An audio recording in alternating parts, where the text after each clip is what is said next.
हरियाणा सरकार अपने किसानों के लिए नई नई योजनाएं बनाकर उन्हें धरातल पर उतारने का काम कर रही है। किसानों को लगातार जागरूक किया जा रहा है ताकि किसान परंपरागत खेती को छोड़कर आधुनिक खेती को अपनाएं और किसानों की आर्थिक स्थिति बेहतर हो सके।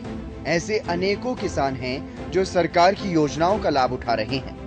कृषि विभाग के अधिकारी भी लगातार किसानों के बीच जा रहे हैं। किसानों का मार्गदर्शन किया जा रहा है और जो किसान विभागीय अधिकारियों के दिशा निर्देशन में खेती करते हैं वो अच्छी पैदावार भी ले रहे हैं, अच्छा मुनाफा भी कमा रहे हैं और न सिर्फ लाभ कमा रहे हैं बल्कि प्रगतिशील किसान बनकर अन्य किसानों के लिए प्रेरणा स्रोत भी बन रहे हैं।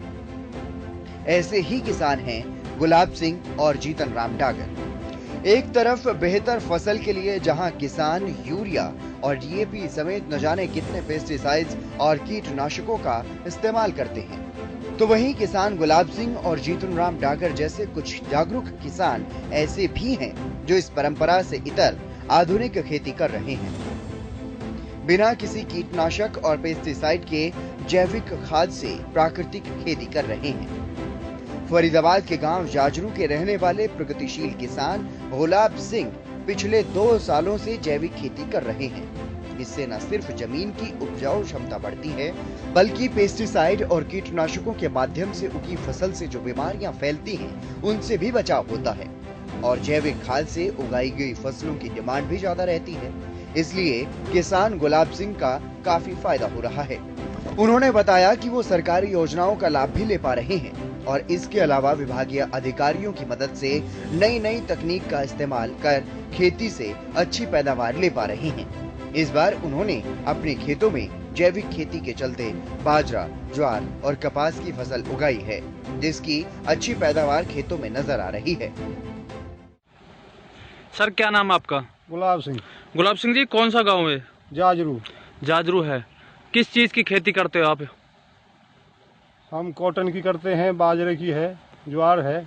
ऐसी क्या अनोखी खेती करते हो जो जिस तरीके से हमने सुना है आप बिना खाद के जो है खेती का प्रयोग कर रहे हो? अब के हमने पहली बार देखा जी कॉटन की करके जी और बाजरे की करके। अच्छा, अब के हमने पहली बार देखा, बढ़िया रिजल्ट है बिना खाद के। बिना खाद के। फिर क्या यूज करते हो आप इसमें जो खाद नहीं डालते? गोबर की खाद डालते हैं। गोबर की खाद डालते हो। कहाँ से आया आपको ये आइडिया कि बिना खाद के जो है अब की बार खेती की जाए? जो ये पिछली बार मैडम आई कृषि एग्रीकल्चर से जी, उनने सुझाव दिए, कहा आप ऐसे करके देखो, तो उनकी सलाह से किया। कितने एकड़ में आपने जो है ये खेती की हुई है? लगभग 4.5 किला में कॉटन की है और 4 किला बाजरा। अगर लागत की अगर बात की जाए तो 1 किला में कितनी लागत आती है? लागत तो लगभग 4-5 हज़ार तो 1 किलो में आ जाती है। और अगर बचत की बात की जाए तो? बचत अब सब पता लगेगी अब कितने की बिकती है, क्या रेट मिलता है। अच्छा, हाँ, हिसाब से। तो सरकार का कितना सहयोग मान रहे हो आप? जी, अब हमें तो मैडम नहीं बताती तो हमें क्या पता है इसका। अच्छा, ये सहयोग। तो मतलब माना जाए सरकार की जो योजनाएं हैं, जो अधिकारी हैं वो आपको समय समय पर जागरूक करते हैं? जागरूक करते हैं, जरूर जागरूक करते हैं और उनसे आपको फायदा होता है। हाँ, फायदा। वहीं प्रगतिशील किसान जीतन राम डागर का कहना है कि हरियाणा सरकार की कृषि विभाग से संबंधित सभी योजनाओं का सीधा लाभ उन तक पहुंच रहा है। सरकार की तरफ से उन्हें आगे बढ़ाने की हर संभव कोशिश की जा रही है। विभागीय अधिकारी समय समय पर उनकी मदद भी करते हैं। क्या नाम सर आपका? मेरा नाम जीतन राम डागर। डागर साहब, कौन सा गाँव है और किस चीज की खेती करते हो आप? गाँव जाजरू है मेरा। इस सीजन में हमने कपास और बाजरा लगाया हुआ है। एक अनोखी पहल जो है आपने शुरू की है बिना खाद के खेती करने की जी। क्या ये आपने पहली बार की है कि पहले से करते आ रहे हो? ये मेरा दूसरा साल है जी। दूसरा साल है। आपको प्रेरणा कहाँ से मिली है किस तरीके की खेती की जाए? देखो जी, ये डॉक्टर लोग और हमारे कृषि अधिकारी भी बताते रहते हैं कि जैसे जैसे हम रासायनिक उर्वरकों का प्रयोग करें तो एक दिन हमारी जमीन की उपजाऊ शक्ति है वो खत्म हो जानी है। अच्छा, तो किसी ना किसी को तो पहल करनी पड़ेगी जी। मैंने भी ये सोचा कि क्यों ना शुरुआत करके देखी जाए। जिस तरीके से हम देख रहे हैं कि तमाम खेतियों के अंदर जो है यूरिया खाद इतनी मात्रा में डाल देते हैं कि जो सब्जी की बात की जाए या फसलों गेहूं धान की बात की जाए तो जो लोगों के शरीर में इफेक्ट कर रहे हैं, लेकिन आपने एक अनोखी पहल शुरुआत की है, तो कितनी कारगर साबित होगी ये? देखो जी, इसमें शुरुआत में पहली साल मुझे घाटा गया जी, और पिछली साल से इस बार फसल अच्छी है, परमात्मा ने चाहा तो कुछ फ़ायदा ही होगा। अब आपने कपास की खेती की हुई है, कितने एकड़ में कर रखी है? मैंने 5 एकड़ कपास लगाई हुई है। 5 एकड़ में। तो कितनी इसमें लागत आती है और मेहनत की अगर बात की जाए और फसलों के मुकाबले कितनी मेहनत है इसमें? देखो जी, मेहनत तो है कपास में। अच्छा, मेहनत तो है, मेहनत तो होती है, लागत कम है, पानी की ज़रूरत कम पड़ती है, खाद तो चलो हम डालते ही नहीं, ऑर्गेनिक खेती कर रहे हैं। कितनी लागत आती है 1 किले की अगर बात की जाए? लागत ये है जी, करीब 1600 रुपये का तो एकड़ का वो बीज आता है। अच्छा जी। और अपने यहाँ 1000 रुपये बिजाई वाले लेते हैं, मशीन वाले। फिर इसके चुगने की बात आती है, जब कपास खिलने तैयार हो जाती है खिलकर, तो वो हमें 13-14 रुपये पर किलो के हिसाब से लेबर मिलती है। लेबर मिलती है। हाँ। तो अगर बात की जाए, सरकार ने जो पोर्टल चलाए हुए हैं, क्या उन पोर्टलों से आपको कृषि के लिए कोई जानकारियाँ मिलती हैं क्या? हाँ, कृषि अधिकारी ADO वगैरह आते रहते हैं, सेमिनार करते रहते हैं, बताते रहते हैं। अच्छा, हम उनको फॉलो करने की कोशिश करते हैं। अगर बचत की बात की जाए तो कितनी बचत इस खेती में हो जाती है लागत के बाद? लागत इसमें कोई खास नहीं है जी, ऑर्गेनिक खेती में। बचत कितनी है इसमें? हाँ, बजट ऐसा है, काम चल जाता है। अच्छा, हाँ। मतलब घर का गुजारा चल जाता है? घर का गुजारा चल जाता है। ये मार्केट के ऊपर भी डिपेंड करता है, रेट क्या रेट होता है? क्या रेट मिलता है। सरकार का सहयोग मिल रहा है आपको, नहीं मिल रहा? सरकार का सहयोग ऐसा है जी, कई बार बिजाई के टाइम बीज नहीं मिलता। अच्छा। और सरकार हमें ADO वगैरह कृषि अधिकारी जो जानकारी देते हैं, बीजों के बारे में बताते रहते हैं, यूट्यूब के माध्यम से भी हम देखते रहते हैं। जो वैरायटी नहीं निकलती हैं वो मार्केट में नहीं मिलती हमको। अच्छा। तो सरकार की जिम्मेवारी बनती है किसान को वो उपलब्ध कराई जाए।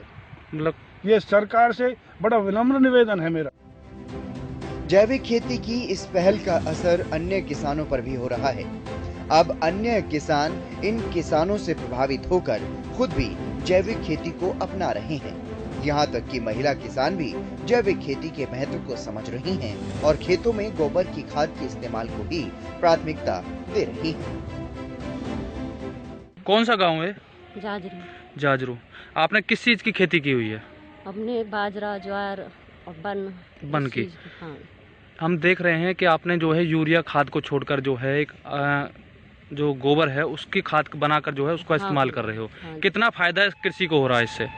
कृषि तो शुरू में तो अभी शुरुआत की है, थोड़ा सा इतना ज़्यादा मुनाफा नहीं होगा, लेकिन धीरे धीरे ज़्यादा इजाफा होगा और यूरिया तेल उससे जो बीमारियां होती हैं वो नहीं होगी। अच्छा। हाँ।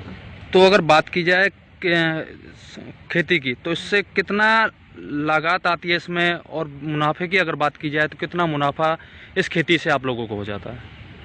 भाई, यूरिया में तो ज़्यादा खर्चा आते हैं जी, और उससे क्या खर्चा तो ज़्यादा है नहीं, पर हाँ हमें फ़ायदा हो रहा है। फायदा हो रहा है। हाँ। सरकार की किस तरीके के सहयोग है आपको? अधिकारी कभी आते हैं आप लोगों को जागरूक हाँ, आते हैं कभी कभी, पर अभी इतना ज़्यादा वो नहीं है, अभी शुरुआत ही हुई है। शुरुआत हुई है। हाँ। तो क्या संदेश देना चाहेंगे और किसानों को कि भाई किस तरीके की खेती? हम तो यही कहेंगे कि अपना जैविक खेती करो, यूरिया को और उसको छोड़ो, जो हमारे शरीर सही रहे और देश भी आगे थोड़ा आने वाली जनरेशन थोड़ी तरक्की करे। लगातार जिस तरीके से यूरिया खाद का इस्तेमाल हो रहा है उससे अनेकों बीमारियां लोगों को लग रही हैं। हाँ। लेकिन आपने एक अनोखी पहल की है। हाँ भाई, देखो सही शुरुआत की तो है, अभी पहली बार ही की है। क्या काम करते हैं? जिम्मेदारी करते हैं।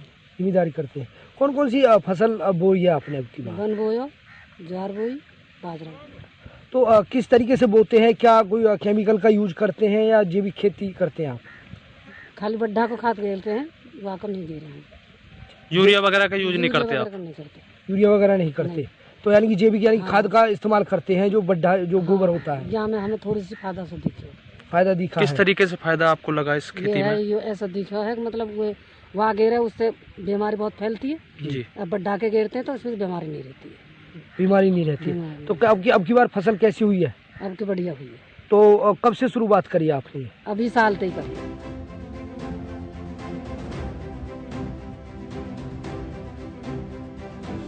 प्रदेश का हर किसान खुशहाल हो, किसानों की आय बढ़े, उनके जीवन स्तर में काफी सुधार हो, इसके लिए मनोहर सरकार लगातार प्रतिबद्ध दिखाई दे रही है और लगातार इसी तरह के काम किए जा रहे हैं ताकि किसानों की आय में इजाफा हो सके। और इसीलिए मनोहर सरकार की तरफ से हर संभव प्रयास भी किए जा रहे हैं। अब उनका असर धीरे धीरे दिखना शुरू हो चुका है। ऐसे अनेकों किसान हैं जो सरकारी योजनाओं का लाभ उठा रहे हैं और प्रगतिशील किसान बनकर दूसरों के लिए भी प्रेरणा का काम कर रहे हैं।